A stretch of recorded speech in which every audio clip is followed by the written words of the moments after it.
Welcome back for another BBL SuperCoach team preview. And starting off for our fourth one, we have the Melbourne Renegades. I'm joined by DR and Joshy. Gentlemen, how are you both going? Good, mate. Ready to absolutely crack into this one. Joshy, how about yourself, mate? Yeah, same here.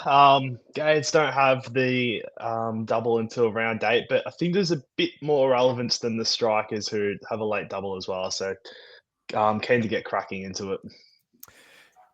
I agree. It's harsh because I think the most relevant player for them is someone that's not going to step foot on a cricket field for a very long time. And that's Will Salzman, who is is the best loop in the game. Are we all in agreement with that? Absolutely. I mean, Yes. they play this. To mention, Oh, yeah, yep. Joshy fixed my team before because I had O'Connor from the Sydney Thunder, who's also a DPP. But yeah, we'll talk about it. The schedule for the Renegades obviously a lot better and guaranteed not to play a game. So thank you very much for that little tip pre-podcast there, Joshy. That's all right. And I think just because of that bat bowl, the 39K out for the tournament, he's the perfect loop. And you got teams like the Scorchers, for instance, that play a lot of the first or second games of the rounds in the early rounds. He is perfect to loop your Finn Allens, your Aaron Hardys, your Mitch Marshes, your Beardmans. So he's probably the most relevant player. And as you said, Scobes, it's a bit unfortunate as an injured guy, but yeah, he should be more owned than the currently 14%, in my opinion. Yeah, well, the injury is terrible, but the looping is fantastic. They play the second game of round 1, the third game of round 2, the fifth game of round 3, and then the third game of round 4, the third game of round 5, the third game of round 6, the third game of round 7, and then the last 2 games are only the worst for looping. So he is going to be your permanent loop, DPP, basement price. I mean, that's an absolute lock, isn't it? Yeah, absolutely. Yep. And yeah, I think Scorchers play a game before the Gades in Yes. all of those rounds. Yep. So, I mean, you're just going to be looping a score off the bench if you're starting Salzman, or if they don't do well, then simple as that, you just don't take it. I mean, it's fairly black and white in that regard. Joshy, team lineups. Let me hear yours. Yeah, so we're actually saying off air just before we started the pod, the Gates have so many guys that could open. The batting lineup is very hit or miss at the moment. They've recruited Jewel, they've got Rizwan in, but at the moment I've got it Brown opening with Rizwan. I think Rizwan takes the gloves. You've got Fraser McGurk at 3. I put Jewel at 4, Seifert at 5, Hassan Khan at 6, Sutherland at 7, Rogers at 8, O'Neill at 9, Zampa at 10, and Berendorf at 11. And I think the Gades will be rotating their bowlers a little bit because they've also got Andrew Ty, who I think, even though he's age, is good to bring in for a game here or there. I agree. I don't have Ty in my starting round 1 team. Mine's very similar to yours, except I think Jewel is either going to open the batting or he will bat at 5 in the middle order. But realistically, I think it's going to be one of Joshy Brown or Caleb Jewell at number 1. Brown's been in terrible form in the recent tournament, T10 tournament. He's just been absolutely shocking. So I don't know if they stick with him. They put him on a 3-year deal, and I guess you can say he's kind of half delivered on that. But it'll be Rizwan again taking the gloves. I think he's going to open, so I've got him at 2. Fraser McGurk at 3. Seifert at 4. And this is where I think if Jewel is picked and he doesn't open, he'll be at 5, or it's going to be Ollie Peake, who has been pretty good for Victoria. 6, Hassan Khan, the all-rounder. 7, Will Sutherland. Tommy Rogers at 8, O'Neill at 9, Zampa at 10, and Berendorf at 11. So I think we're we're fairly similar there. But I'm not starting with any of these players. Like, are either of you starting with any Renegade in your side that's not obviously Will Salzman? Nah, it's you've talked about in your team review, Scobes going a little bit of a different way. Maybe this year it's schedule, and just given the fact that their double isn't so long into the season, I haven't really looked at any Renegades players at all. Like, your Rizwans, your Dorfs, fantastic. When it gets to that point, love to have these blokes in, but I just don't see the point at this stage in starting with any of the big names, unless there's some sort of a bargain in here that you think will just make the cash early on and be able to set you up. I think that's the only reason why I'd look to start a gate. If there's someone that just presents overly good value, which I'm not sure if there is. You blokes can tell me if there is or not. But at this stage, haven't really looked at any of them to start with. In terms of the value, the only one that I could think of is Hassan Khan. If he gets that spot at 6 and he's the second spinner behind Zampa, gets those 2 to 4 overs, then maybe at 79K with Bat Bowl, DPP, he's the one that maybe will make you the money. But as I mentioned, when you've got the Salzman as the loop, you're probably better off to go one of these value scorcher guys or your Nisa or any of these other value options. So he was the one. If gun to my head, I had to pick a gate, it would probably be him, just with the role and the price. But one thing I do actually want to caution is the man on the screen, Will Sutherland, 24% owned at the moment. Obviously had the big season last year, averaging 63, but that was a lot at the front end of his tournament. The back end, he actually quietened up a bit. And I think the addition of Berendorf, with Rogers already there, he loses his death overs, I reckon, and potentially even the opening overs. Those good overs, I think Berendorf is going to take off him. That's going to affect him, and he's probably going to bat at 7. So 24% at 167K, when he doesn't have his first double until round 8. That's what I really want to caution. I completely agree on that. Like, obviously, when their double rolls around and they've got Thunder and the Scorchers in round 8, like it's one. You've literally got 3 games before it's absolutely finished. Like, the tournament's over.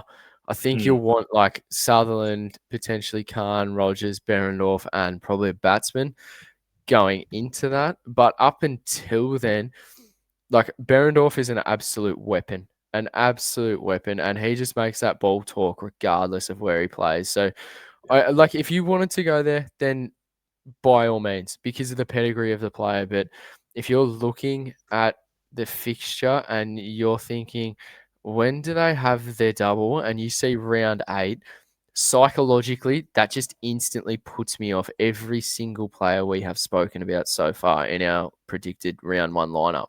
Like, it's not like no one is absolutely destroying it currently or is in amazing form. Like, Sutherland's not destroying it in the Shield with the bat. I mean, O'Neill has been good with the ball, absolutely, but I don't want to spend a spot like on a Renegade when I can get someone cheaper and on the double 5 rounds earlier or 6 rounds earlier than that. It just, I'm not keen on the Renegades at all currently. Same here. And we've got second highest owned Renegades. It's just behind Will Southern, actually. It's Joshy's mate, Jake Fraser McGurk, 22.9% of sides. And you've got Salzman at 14, and then Zampa's around 12.2 with the Dorf just under 10. So, yeah, starting picks, said it before, just not interested at this stage. Not interested apart from the loop. Yeah, absolutely. Absolutely. Like, I don't know why they got in Rizwan when they already had Seifert there. Like, that was a bit. I didn't understand that pick, but I mean, fair enough. It's just, the Berendorf signing was absolutely fantastic, though. Like, that's what made me question it. Like, I didn't really understand their strategy, because the Berendorf signing was amazing, yet they've gone with a Rizwan, yet you could have just had Seifert, who literally does the exact same thing. So Yeah, I I don't, think yeah, what they should have done was retain Laurie Evans in that middle order, or find someone else as a yep, middle order batsman. Because, as you said, Zampa is a good spinner, Hassan Khan good second spinner, and then you've got a really good pace lineup now of Rogers, Dorf, Ferguson O'Neill just keeps evolving, and then you've got Sutherland as well as that fourth paceman. Um, they recruited Jewel, already had McGurk at the top, Brown at the top. All these guys that can play at top. I feel like that extra international spot, and don't get me wrong, this one is well decorated. I think that extra international spot should have been a middle order player. agreed. Like they're one team that I don't think you'd be surprised if you didn't see one singular delivery of a Renegades game, and you check the scores and they were 4 for 240 after their 20. Like I don't think you'd be Mm, surprised. But then again, the next day or the next round, I don't think you'd be surprised if they're all rolled for 65. yeah. Mm, Like the variance in this side is just it's insane. Absolutely insane.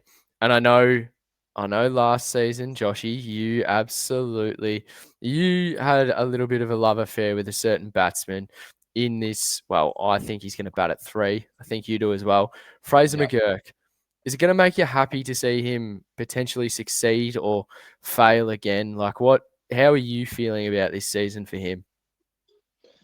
Well, I mean, it can only be up from here at 73K, surely, unless he goes down the Harry Nielsen route and in his 8th BBL season's 58K. But yeah, I see it. 23% owned. It's very different to last year. He started last year 128K. He's 73K now. So, I mean, if their schedule wasn't so bad, I could make an argument for as that high risk, like high risk potential pick. I could make the argument at 73K, but the schedule's no good. And I just think 23% of the competition, nearly quarter of the competition, by the way, is just going off name there. I think I agree with you, Yeah, mate. me Like, too. is Mm. if you had to pick one player, DR, like just one, who would you go for and why? Oh, look, if there was one player I'd love to have in my side, and it's going to be super weird seeing this bloke not run around in the orange. It's just not Mm. going to look Yep. right. But it's the Dwarf. I just love this man can have such an impact in limited time. A couple of overs all he needs sometimes, just go bang, bang, bang. So if I could have any bloke in my side and the bloke I'll probably rate the highest, and it's no surprise looking at the prices there, it's the Dwarf for me. I'm a big fan of the man. Yeah. Yep. No, I mean everything you just said, completely agree with. Joshy, I'm going to assume yours is Fraser McGurk. Yes.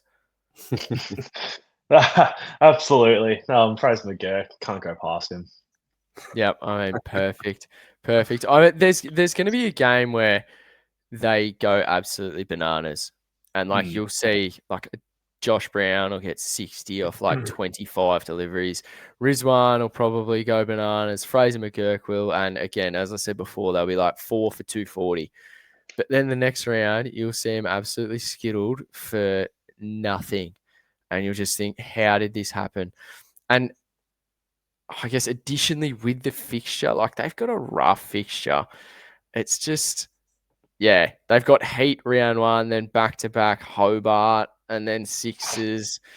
It's just, I mean, theoretically, they lose the Melbourne Derby in round 5. They and lose against the Scorchers in round 6. They could be 0-6 going into Wow. round 7. Man.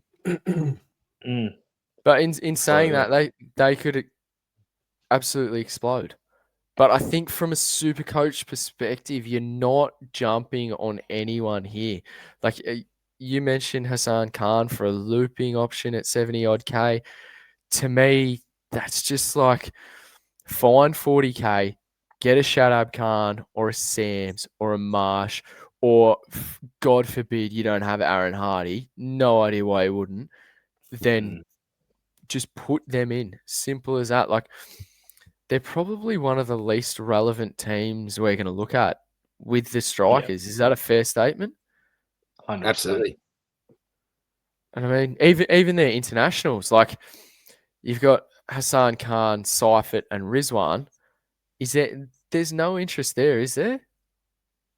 Not with the Particularly with fixture, Cypher but losing the gloves. yeah, absolutely. Yeah, And I mean, not with the fixture. Like Hassan Khan with a good fixture at 79k, bat bowl, batting 6, and bowling. It's on paper that's a no-brainer. It's just the fixture. yeah, So yeah. out of the internationals, he's the one that you'd probably be looking at. But yeah, they just become so irrelevant, unfortunately. With the round 8 double at their first one. He kind of ruins Sutherland as well, doesn't he? Oh yeah, absolutely. So yeah, they've got Berendorf that ruins him taking those crucial overs away from him, and then Khan coming in, bats above Sutherland, and then probably steals an over or two off him too. Yeah, which is rough. It's just, yeah, I don't think we've got any interest there, like at all. I mean, it's pretty rough to say about a team with those names in it, but like realistically, are you Oh, look, selecting anyone? now it's a different story if they've got a double coming up. Yeah. 1, 2, 3. It's a different story then. But given the fact that it's so much later on the season, worry about it, a little bit before then. I do Yeah. wonder, and I know we're probably not going to get the answers very soon or just before the lockout happens, what price they're going to obviously price Andrew Tye at. Like not as a Supercoach option. That's just me being curious as to what price they'll put him at. Like, do they go based off of his average last year, or do they do like the Munro little sneaky bump it up a little bit just purely for, giggles? Be interesting, won't it? We'd Like have to get lottery tickets if we could successfully guess what Supercoach are going to do with pricing. Yeah, I It's just mean, so yeah. unpredictable. Well, I think that wraps us up, doesn't it? For the Melbourne Renegades. I think it's all covered. We can basically say, besides Salzman as a loop, he's the best loop in the game. We don't have any interest in the Renegades. Nah. No good. All right. The internationals, obviously, Rizwan Khan and Seifert, quality players, but not from a Supercoach perspective. My predicted 11 going into round 1 was Brown or Jewell at number 1, Rizwan 2, Fraser McGurk 3, Seifert 4, Jewell or Peak at 5, Khan 6, Sutherland 7, Rogers 8, O'Neill 9, Zampa 10, and Berendorf 11. And that's literally it. Do we have anything else to add, gentlemen? Nope. No, pretty quick one there. Not too relevant.